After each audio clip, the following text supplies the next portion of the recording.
really is around how would you think about creating this solution, right? And those are some of the conversations I really love to have because you're engaging both together to find the common ground to get to that end result versus an email coming to you on a report with set parameters. You send the report off. That person 2 weeks later comes back and says, oh, you know what? I actually was thinking about this in the wrong way. And that effort becomes duplicative over time because we're assuming that the request is correct versus engaging with that individual to think through that process ahead of time and coming to a solution that is going to meet the need of the business. Welcome to Data Heads Podcast. We're very excited today to have Ken Tingle here with us. He's a vice president of business intelligence. In addition to that, he started his career very uniquely in the sales and business side.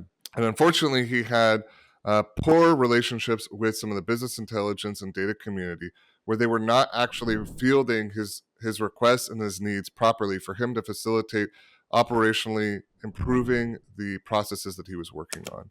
And so as a result of that, he moved into business intelligence and has thrived because he has mastered data empathy. And so he's even gone through and gone forward to writing articles that have been published in CXO's Tech magazine. And so we're just so delighted to have Ken Tingle on here to talk to us about data empathy. Thank you, Ken. Thanks, Ian. I'm wicked excited to be here today. Thank you for having me. Yeah, so maybe you could just start off by kind of sharing your experience and exposure, because I don't think a lot of people really realize how the business intelligence and the data teams can be perceived from the business before we even get into kind of solving some of that data empathy frameworks that you've written about.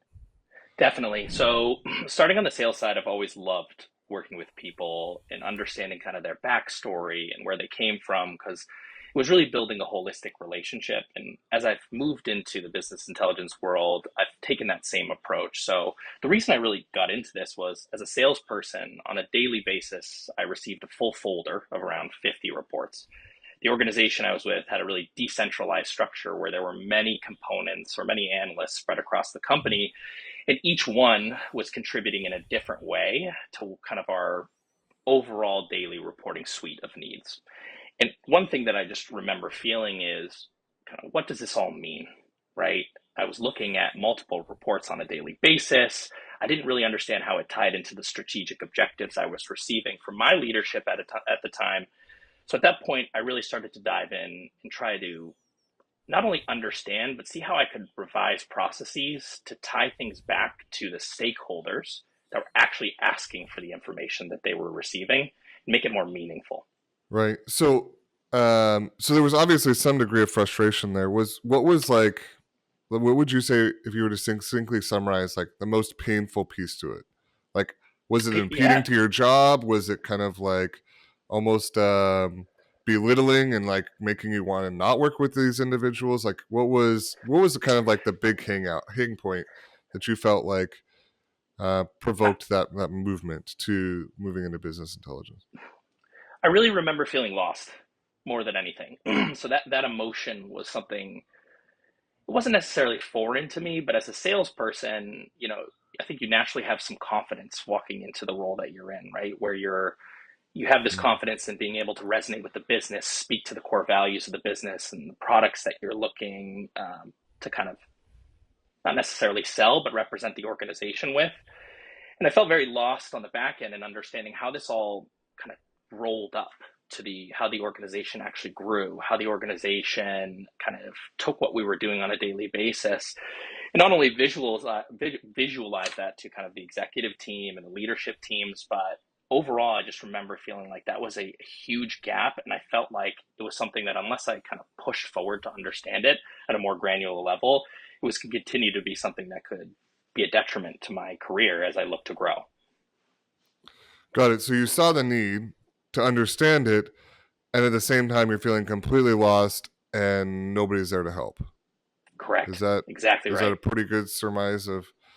Yeah. Got it. So then, once you got to a place where you moved into business intelligence, you want to kind of walk through how you define data empathy and how you are articulating that out to the community for the listeners here to be able to adopt and pick up. Yeah, absolutely.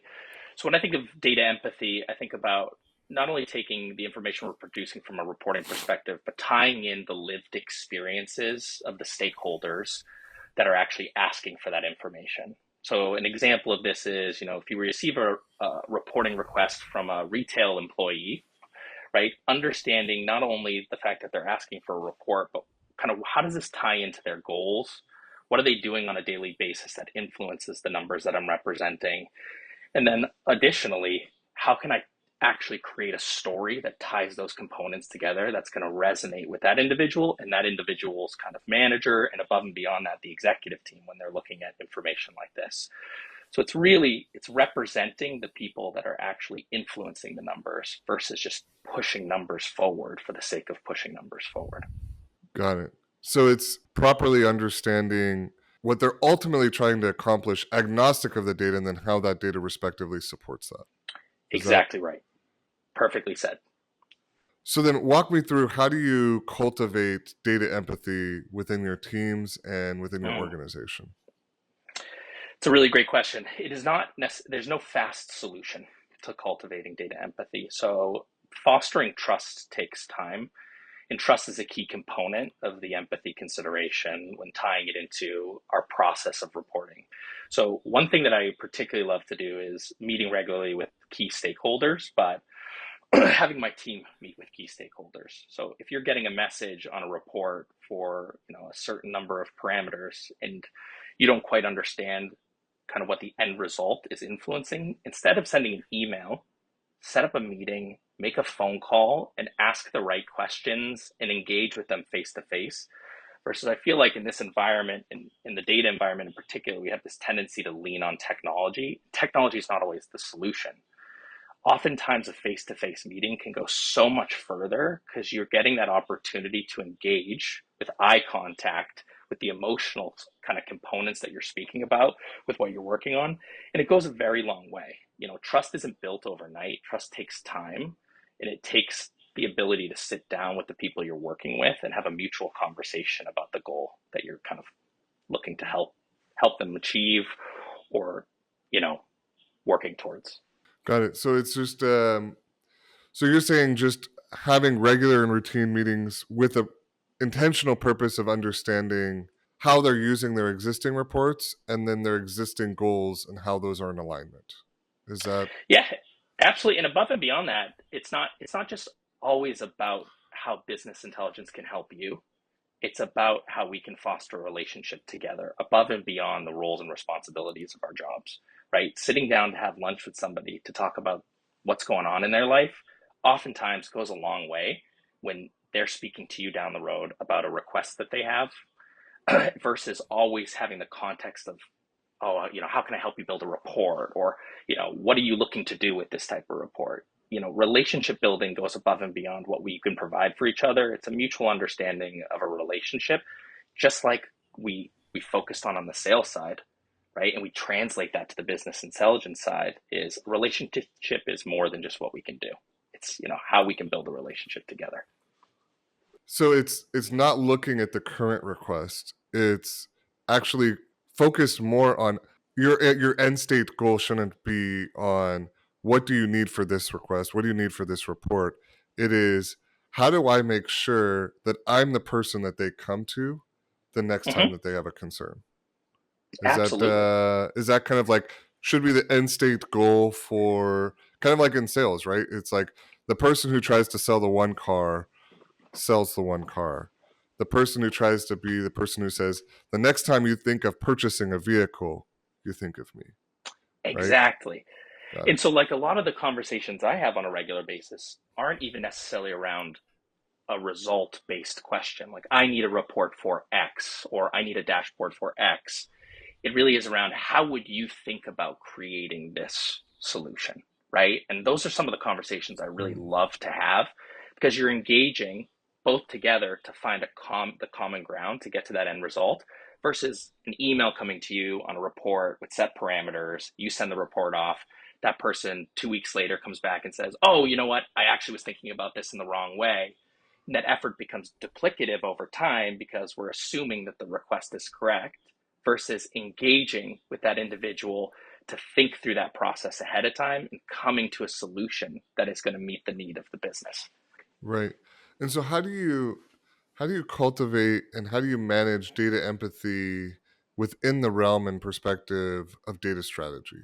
Like having the Mm, larger business goals not being kind of this listless task maker where we or taker where you're just okay, they've come to you, you're having these regular meetings and you're routinely building this environment where you are servicing them, and so they are continually coming back to you, but not making sure that the work that you're working on for each respective stakeholder is not at the same time deliverous to doing a larger data strategy. Like, how do you not turn this mm, into just being plagued with, I think the word, like kind of the ad hoc request problem? You know what I'm saying? If that mm. makes sense. So how do you balance data empathy and not fall into this snare or the side rail of having limitless exposure to the Mm. business? Part of building a relationship is getting to a place where you can say no, right? And so I think a lot of times, and especially early in my career, I would want to say yes to everything. And so to your point, I think there was a point where I was getting daily requests from multiple people within business lines on reporting needs or to have conversations around topics of future reporting needs. So a lot of this ties back to the organizational goals, right? We have pillars of goals as an organization to continue to grow. And sometimes we're receiving requests on a daily basis, and we have to, and my team knows this as well, we have to say no or to set the expectation that this needs to be pushed out to a reasonable time frame because we have priorities right now that we need to focus on. So when we think about, I think about relationships, it's just like with my friends. Sometimes we have to say no, and other times we can say yes. But that's why building the relationship becomes important. Because when I say no, or my team says no, we fostered a relationship to an extent where people understand the why, versus if we hadn't taken that time to build the relationship, the no can come across in an abrasive fashion. Yeah, And then very cold. oftentimes, yeah, Yeah. comes across cold. Exactly right. And so it's just like, oh, they're not here to actually support or help me. They're really just pushing some IT data narrative. And so when it comes to that relationship, how is there a balance of keeping it professional, or where do you go? Is there a place where you allow it to actually move to places where you get into each other's personal lives and things of that nature? I mean, do you advise doing lunches with these business partners? Like, where is those boundaries? Does that make sense? Yeah, I think it differs from organization to organization. To be honest with you, that question, I always lead with a professional approach. I think there is room to disclose personal details within a professional approach, right? I think Right. oftentimes people think professionalism as a stonewall to emotional components of your life, but we spend so much of our day with the individuals we're working with on a regular basis, Right. regardless if it's a 9 to 5 or an afternoon shift. It is such a big chunk of our lives that to not disclose personal details is a disservice to our ability to connect with those within our organization. So yeah, it's a balance of professionalism, but I'm also under the opinion that personal details still fall under the purview of professionalism. So I do advise that people take time, sit down at lunches with the business stakeholders, because that Right. relationship is only going to benefit you in the long run. Got it. So, where do you feel that most people in the data community are getting it wrong as it relates to data empathy? What is some like pragmatic, like 1, 2, 3 tips that they can really walk away from this call, being able to Mm, really improve their data empathy and their relationship with the business? mm. Efficiency for the sake of growth isn't always the answer. So I think one thing that I battle with myself a little bit is, there's always the push for efficiency, but efficiency sometimes can cause the empathy component to be drastically reduced, right? The faster we move, the less time we have to engage in the conversations to represent the stakeholders that influence the data. So I would always say to pause when you're working to build efficiencies to make sure you're representing your stakeholders in the right way, right? When you're creating automation on reporting or dashboards, etc., make sure you understand what that story is telling to the individuals receiving it, whether it's painting a good, bad, or indifferent picture of the individuals influencing that data, and how do you add a narrative to make sure that you're approaching things from an unbiased perspective, if that makes sense. Yeah, that makes sense. So effectively, you're basically saying ultimately at the end of the day, give deference and trying Mm-hmm. to properly understand what the stakeholder is trying to accomplish. Is that probably a good way to summarize Mm-hmm. that? Or got Yes. it? And number two for me is don't ever assume you know the answer. I've been in both sides of the business, and there are many times where a report comes through, and I think that based on my historical experiences, that the end result is something known to me, right? Even though the picture hasn't been painted in full, I kind of assume that the end result is something I can resonate with. And what that does is it takes the stakeholder out of the picture, and assumption based logic is never the answer. So I always take a pause there to say, okay, even though I think I know what the end result is going to be, let me take 5 minutes to engage with the requester of this information to make sure we're aligned and what the vision or end result is. And so that's you're talking like if I'm following you properly, like you go 80% of the way through the initiative, you kind of get the sentiment, okay, these are going to be the insights or the KPIs or the value add, and then you walk back and you say, okay, at the point in which I'm acquired enough information to make an assumption about how this is going to add value, pause and then confirm with the business, because the business might look at that and go, you missed something. Am I hearing that Exactly properly? correct. Yep, yep, you're perceiving it So 100% then correct. if that's the case, so you're just the whole goal is, okay, fulfill the work, make those insights, and then present them as though you don't, without your assumptions, just saying, this is what the data says at this point. What do you think? Right? Exactly. Exactly. Take your assumptions out of the picture and allow for a conversation between you and the requester or the stakeholder in the situation so you can engage to come to a mutual conclusion, right? Assumptions have always kind of taken me off track in situations where I'm about to deliver a result. And because I think I know the answer, I represent that answer. And it usually can be or is the wrong answer in these situations. So, what happens when you get to a place where, and I love how you use that word, a mutual conclusion? Because Mm-hmm. how do you approach the situation where they have a very clear ulterior motive or self aggrandizing motive behind the interpretation of that? If Mm. that makes sense. Because yeah. So essentially, what you're saying is they're building something for the purpose of making their business line you know, look good. And maybe not even that. It may end up being that they're trying to adjudicate a decision made, right? Mm, So it's kind of like, hey, as a leader in the organization, I promoted us doing this marketing campaign or this XYZ. And so the tilt is they want to skew the narrative to where the business decision I made was the right one, or mm, the business decision that I'm proposing is the right decision. And so then mm. therefore the perception of the data is, and the interpretation of the data is skewed towards ulterior motives. Does that make It's a great sense? question. Yeah. So, one rule of thumb I have is when you're representing data, because in business intelligence teams, it's a very interesting situation because we work with literally everybody in the bank, right?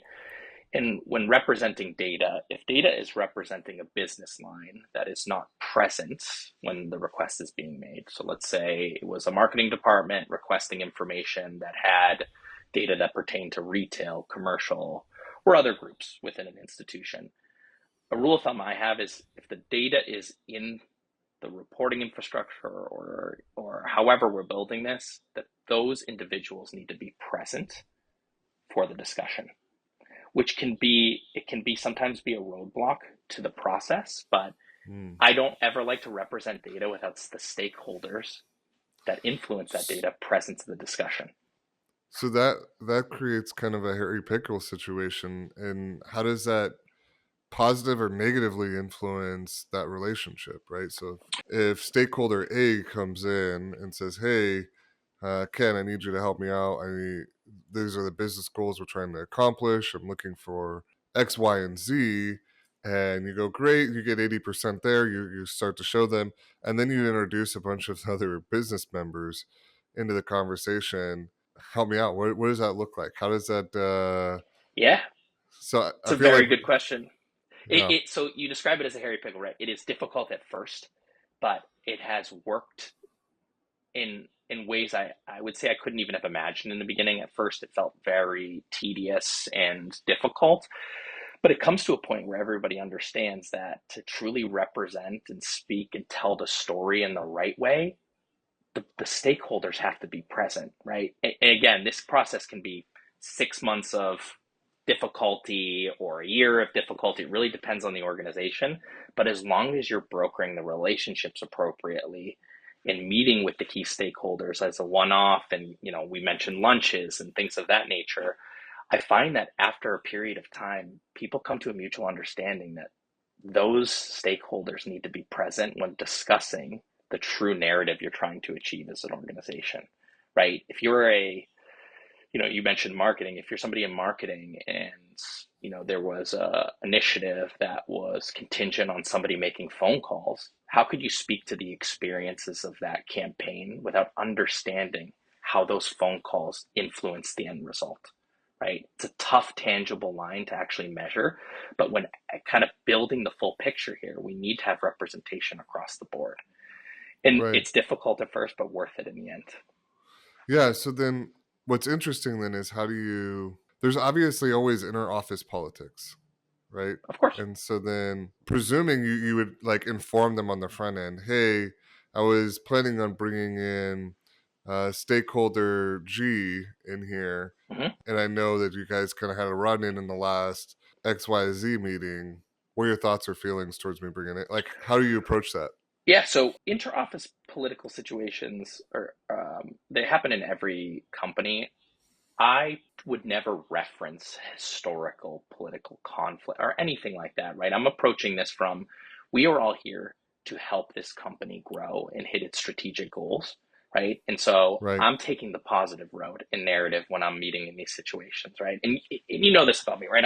I have this tendency to laugh and smile a lot, but that is a lot of the nature of the fact that I've been a person that's brokered relationships. I'm not here to cause drama. I'm here to help you do the best work that Right. you can do and do it in a service mentality, right? I'm here to serve you. You all, employees of the company, are my customers, right? I may Yep. not deal with customers anymore, but the people that I work with are my customers. Yeah. Yeah. And I would completely agree. As when you focal point it on delivering value to the organization, everybody seems to get on board and alignment. And so it's just like, okay, like, and even if you have that like awkward person or that person who's just fixated on their own ego and their own success, they quickly get pushed to the wayside, or that ego has to, when the goal and the focal point is business driven value. So Completely agree. yeah. Some of the best advice I got in my early career was your ego is not your amigo, and I carry that with me everywhere I go. Everywhere I Yeah. go. Yeah, something similar to that was I got some advice from executive to me once, and he said because there was like some nasty stuff going on and whatever. Like everybody's been in that type of situation, and you want to fire off this kind of like quick retort email adjudicating yourself or whatever, uh, Yes. and he said that Ian, there's I've never regretted not sending an email, and I Mm, thought that was so powerful. He was just like, so if there's ever an email where I'm like a little warm under the collar, he mm. goes, I've never regretted not sending an email.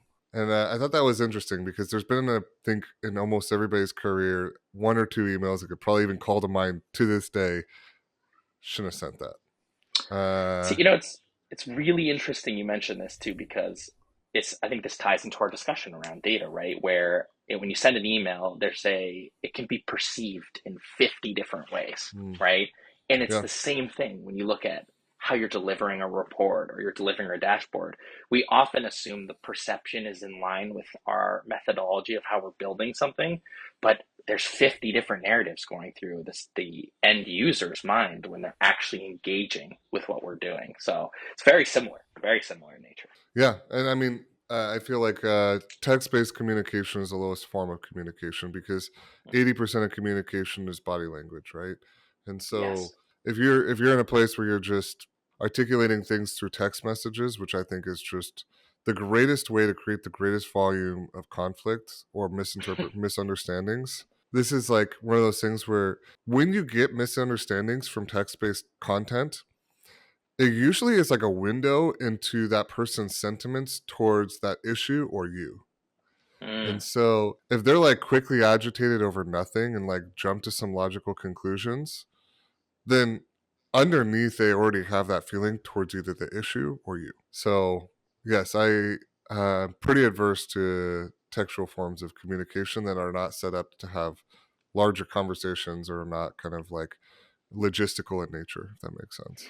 So yeah, and I think in general, society's moving toward much less of an eye-to-eye communication style, right? It's everything is based off of text messages or email communication. It's the fastest way to get message from point A to point B.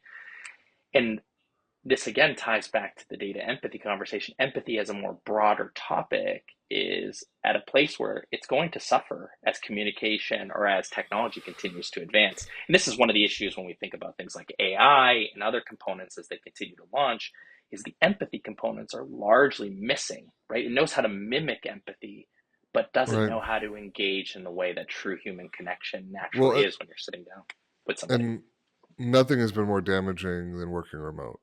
And I'm a huge proponent for working remote because it creates the greatest like opportunity for you to have a work-life balance, right? Mm, If you're not spending 2 hours of every day commuting, and those are now spent on your life, right? And half or more of the times, those are given back to the business, anyways. There's a huge balance or value add, but I think the biggest thing is you don't get to talk to the people. You don't get to go shake hands and get eye to eye with people and really kind of be somebody more than just your screen presence. And now they're not even doing, most people don't even like get on camera on calls, right? And it's like, mm-hmm. so there's no cues. Like you just get if you're a monotoned individual like myself, then you just kind of get this like deadpan response and may come off as though I don't care. And not quite the opposite. So, Completely understand that. well, any closing thoughts? I know we're running a bit over on time that you'd like to leave the community with. I think as the community continues to grow, in closing here, I would just say it's important to take a step back sometimes and realize the relationship and report as important as the work we're doing to provide insight into our business lines. Right. I think as technology continues to grow, as we continue to create more automation throughout our industries, make sure you pause and understand that the story you're trying to tell is and always will be contingent on its stakeholders, and engaging with them face to face, I believe, Right. is always a good idea to get to that result. Got it. Well, thank you, Ken. We really appreciate you being on and look forward to maybe having you on again in the future. Thank you. Absolutely. Thank you for taking the time. It's always a pleasure.